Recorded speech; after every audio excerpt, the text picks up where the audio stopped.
Most important thing is you got to be able to drive the ball first. You got to be able to go to the basket. The defender has to understand that that's a potential threat.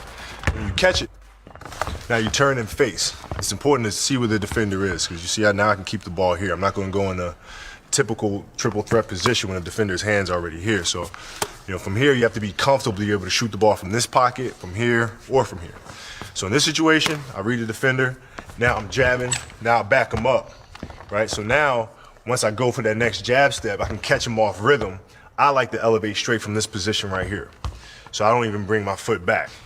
You keep the defender off balance, where you just elevate straight from this position, which is a tougher shot. The more you do the shot, the more you work at it, the more comfortable you become, and the stronger you become in areas where you need to be strong. I'd really just get out there on the court and just do it over and over and over until you get comfortable with it. That's the Mamba way.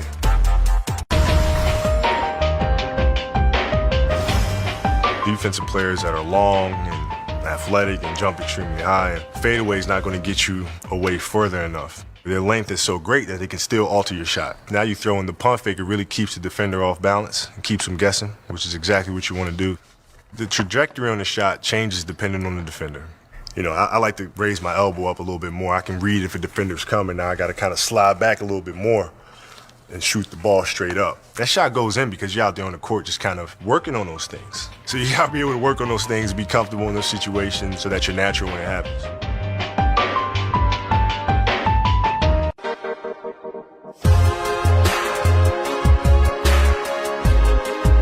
I'm comfortable with the backboard. When I shoot a fadeaway, for example, when I go into my shot, I'm always feeling where the defense is first and foremost. So sometimes, it might require me to fade back this way for a shot. If the defender's more on my shooting arm, it requires a different footwork where I'm kind of leaning this way. But I'm always looking at the backboard and looking at where I'm going to be positioning the ball.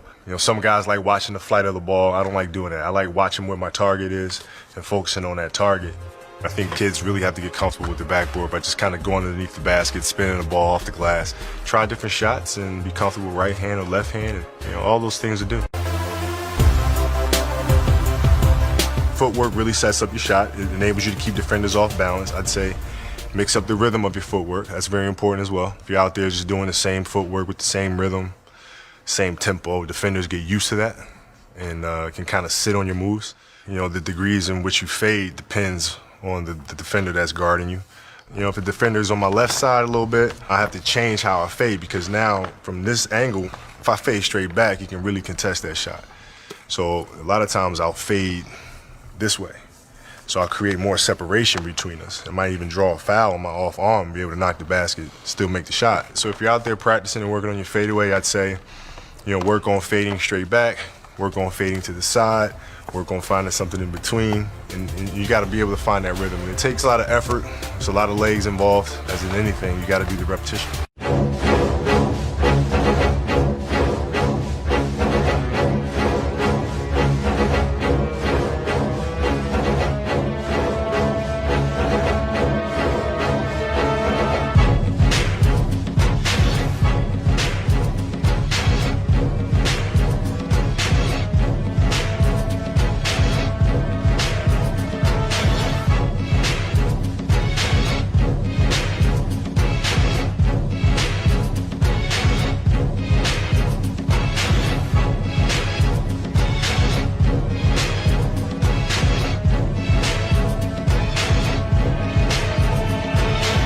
I've taken you through getting the cushion, creating space, raising up and shooting shot.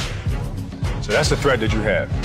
Now you have a perimeter jump shot. You're a threat from the perimeter, you're a threat from the outside. You have to honor that.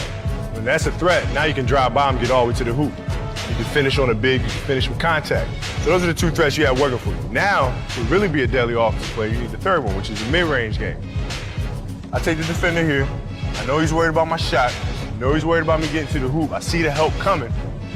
You gotta dip your shoulder, you gotta go hard. A lot of people make a pull-up jump shot look like this. They go like, yeah, that's not a threat. That's nothing. The guy can steal the ball that way. So when you make this drive here, you're stopping on this leg and you're using this as your control. A lot of guys try to use this as their control and stop it, and they wind up being off balance. Now I just elevate straight up in the air, and I elevate and I finish over the top of him. So now he really doesn't know what to do as a defender. He doesn't know if I'm going to go all the way to the basket Am I gonna raise up and shoot? Am I gonna stop and pull up? That's the key about the pull-up jump shot, is taking them to one spot and then raise up over the top and shoot over.